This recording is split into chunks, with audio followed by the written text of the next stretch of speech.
As young witches and wizards, we all dream about soaring through the sky like our favorite heroes. When it comes to Quidditch, we've all wondered, do I have what it takes to be the next Quidditch star? Quidditch is a tough sport to convert into a video game. That's partially because it is not a real sport and it is impossible to recreate accurately in real life unless someone invents flying broomsticks. But also because if some of its rules are implemented, the game could become very boring to play. For instance, if catching the snitch really ends the match at any point, then a seeker could be lucky and skilled enough to end a match within seconds, which isn't exactly fun. Also, 150 points being awarded for the snitch capture sounds interesting because you have to constantly be aware of maintaining a good lead over your opposition, but in a video game, scoring 15 goals before capturing a snitch sounds like a chore, again leading to boring matches. So I wasn't surprised to see developer Unbroken Studios get a bit creative with the rules in order to make Harry Potter Quidditch Champions a fun game to play. And I would say they have succeeded. In the short time I spent playing the game, I did find it fun and I would not mind going back to play a few matches every now and then. However, I did play only for around 3 hours, so I don't know how soon I'll get bored of the concept. If you're not going to watch the entire video, here's the short version. The single player side of this game is quite short and also fun. Given how the number of school teams is limited, 2 of the 3 tournaments can be finished very fast even on the highest difficulty. This game was clearly designed with multiplayer in mind, so if that's what you think you'll be playing primarily, please look for other reviews that cover that aspect. With that said, let's dive into the single player review of Harry Potter Quidditch Champions.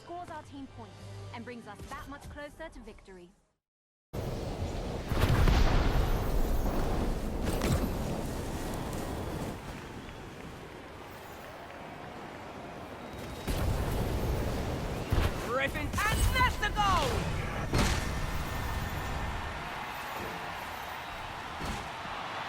This is a game that lets you play Quidditch. It's as simple as that. The rules have been tweaked a bit, so let's talk about that first. Team sizes are now 6v6 instead of 7v7, with only one beater per team instead of 2. I guess this was done because having 6v6 PvP matches is easier, but also because having only one beater means the player controlling the beater doesn't have to compete with someone else to control the bludgers. The other big changes all have to do with the snitch. Capturing the snitch now only gives 30 points, and more importantly, catching a snitch does not automatically end the match. Snitches can appear multiple times in each match, and every time you catch it, you get 30 points.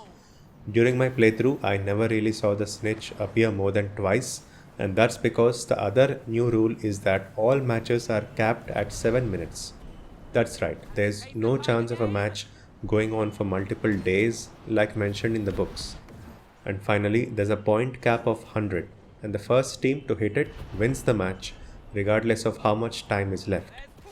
I felt these were really interesting changes leading to some decent matches. The only other video game we have to compare this against is Harry Potter Quidditch World Cup, which came out all the way back in 2003. It's a bit unfair to compare a modern game to such an old title, but as someone who's played both games, I did enjoy Quidditch Champions more because the new rules seem to work really well. Let's go through each position in detail and see how they work. First, the chasers. You have 3 chasers and can swap between each of them, but only if you're facing them. There are no power throws or any such gimmick, so you have to watch your distance before attempting a pass. You can also request a pass from another chaser who has the quaffle, but again you need to be mindful of the distance and make sure the opponent can't steal it. Scoring a goal is pretty straightforward, and using the dodge ability you can swing to a different direction at the last second to confuse the keeper and score a goal.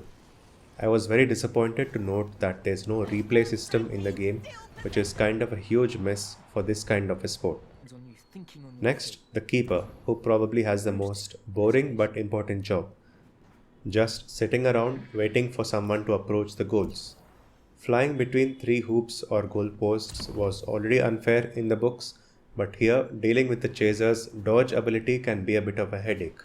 But you are guided with a line to indicate where the quaffle is being thrown, so that helps a bit, and it all comes down to your reaction time.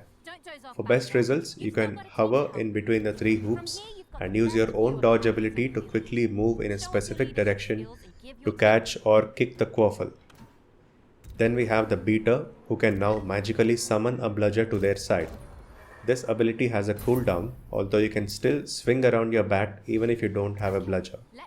Once you do have a bludger, however, you can simply fly in the direction of your target, and once you get a prompt, you can smash your bludger towards them. On the receiving side, you are notified when a bludger is approaching you and are given enough time to dodge, so the beater doesn't exactly have an easy job. As a reminder, all of this is in the single player mode, so I'm not sure if the gameplay is any different for the multiplayer matches. I rarely played as the beater in my matches because there was no real incentive to do so. Playing as chasers gives me points and I can dodge the bludgers. Switching to a keeper lets me save goals, and the seeker of course is required to catch the snitch. But if the beater was not in the equation at all, I could still win matches. The beater is just another of the original rule set's weak points. I wish Unbroken Studios had been a bit more bold and eliminated the beater position entirely to make it a 5v5 contest. Bludgers can magically attack any player at random, so the gameplay would not really be affected. Anyway, let's now talk about the Seeker. As mentioned earlier, there are now 2 or potentially more opportunities to catch the snitch per match, with each catch giving you 30 points. This actually makes playing as a Seeker a bit boring because it consists of flying behind the snitch, passing through checkpoints to fill up a meter, and once the meter is full, you are given a prompt to catch the snitch. There is not much of a challenge here apart from fighting your own boredom in simply flying through hoops to fill your meter. Also, if you are only getting 30 points, it's easier to catch the first snitch and then ignore the second one entirely, as you can instead focus on scoring goals during that time, which is far more interesting and requires a bit of strategy. In any case, switching between these roles means that 7 minutes pass by really fast, and every match feels quite fast-paced and interesting. You always start a match as a chaser, but can then switch to any of the other roles except the Seeker, who you can only use once the Snitch Capture event is active. Once you switch a role, the other roles are automatically controlled by bots who actually play quite well. My keeper rarely considered a goal while I was busy catching the snitch. While the moment-to-moment gameplay is fun, the tournament structure does bring down the game a bit, and the source material is to blame once again. Hogwarts School has 4 houses, the Triwizard Tournament has 3 schools. These limitations mean that 2 of the 3 main tournaments in the game have very few teams, so you're constantly playing against the same teams. The game does try to highlight that each team has its own play style. Some play aggressive, some defensive, while others have a more balanced approach. But since the teams are so few, you can't help but feel a bit bored. The final tournament, the World Cup, has 16 teams, and here you finally get to see some small changes, even if it is just the team jerseys changing each time. Commentary is a bit generic and quickly gets stale, and it can also be a bit funny when Lee Jordan, who is a Hogwarts student, provides commentary for a match taking place in France between Beauxbaton and Durmstrang, even though those schools have their own commentators. So is Mr. Jordan being given a free trip to France each time those 2 schools play Quidditch? Sounds like a good deal. It's even funnier when you reach the World Cup and the commentator is the infamous Rita Skeeter, and she repeats the same lines as the school level commentators do, even repeating the same silly joke about snitches and wings. That snitch is on its last legs! Wings. That snitch is on its last legs. Wings. Anyway, that was it about the tournaments. What else is there to do in the game in the single player mode? Well, you don't actually play as Harry Potter and his friends. You start by building your own team of 6 players, and for each player, you can customize their appearance and manage their skill points individually so that at any given time, some of your players may have better stats than the rest. If your goal is to play as Harry Potter or Hermione Granger, you need to unlock them from the store, which we will talk about in the next section. This chase for better stats, more character skins, and some cosmetic stuff is what keeps players engaged in the game. In other words, once you complete the 4 tournaments, you're done with the single player part of the game, and anything beyond that depends on how much time you want to invest in this game. It is a live service title with a Warner Brothers account being required to play, even if you're playing alone. The developers have already released a roadmap, and it appears they're going to follow a seasonal model, which is not entirely surprising. The main lobby should be quite familiar to players of other live service games, so even if you're playing this game just for the single player mode, you better get used to seeing continuous reminders that this game was designed with online play in mind. That brings us to the store. I usually talk about microtransactions in the gameplay section of my reviews, but this game is a bit different. Technically, there are no microtransactions in the game for now. But what it does have is 3 different types of in-game currencies: gold, moonstones, and winged keys. The game's marketing team really wants you to know that there are no microtransactions in the game, but I always end up finishing the sentence by saying, for now. Maybe this is just me being too cynical, but I find this store section of the game very suspicious. This is just a guess, but these currencies exist either because they were once designed with real money purchases in mind, or they are like a backup plan in case the game needs to go free to play and the developer needs to open up a revenue stream. In any case, for now, this is harmless. You do have to give some credit to the developers for releasing the game with no microtransactions. You get everything in the store by playing the game. There's even a battle pass, but that's free as well, and you just need to play the game. I sincerely do hope that things stay this way and the game sells enough units that it doesn't have to consider a free-to-play business model.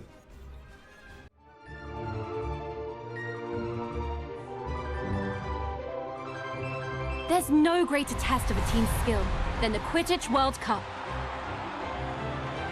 The game doesn't necessarily feature super realistic graphics, but I think the chosen art style is decent. Some have remarked that it looks like an improved mobile game, but that's a bit unfair. After all, this is not a full-priced $70 title. It is competing in the $30 segment, and seen through that lens, I think the game is visually quite polished. I didn't really spend much time dealing with character customization or other cosmetic stuff because this is a sports game. I only care about the gameplay. The stadiums are where you get to appreciate the art style. Each school has its own custom-made stadium, and Durmstrang's stadium on a ship easily looks the best of them all. The World Cup tournament sadly has only one standard-looking stadium. Ilvermorny Stadium, which belongs to the North American school of the same name, is not featured in any of the tournaments by default, but you can select it in exhibition matches manually. Talking about performance, the game ran quite smoothly on my PS5 and I did not face any issues during my non-stop 3-hour session. I am skipping 2 of my usual review sections, story and sound music, as I feel they don't really apply to this game. But simply put, there's no real story apart from you need to make your own team and win all the tournaments in the career mode. And the sounds, music in this game are quite good, but nothing in particular seemed extraordinary. After the huge success of Hogwarts Legacy, it was no surprise that Warner Brothers wanted to continue cashing in on the Harry Potter brand, and this one was actually a good decision. The fans haven't had a good Quidditch game for 20 years, and Quidditch Champions actually delivers a game with solid gameplay, no predatory microtransactions for now, and the promise of a live service model that will bring in additional content to keep hardcore players happy. So if you're invested in the Harry Potter franchise, playing this game is a no-brainer. Thanks for watching. And with that victory, India have won the coveted Quidditch World Cup.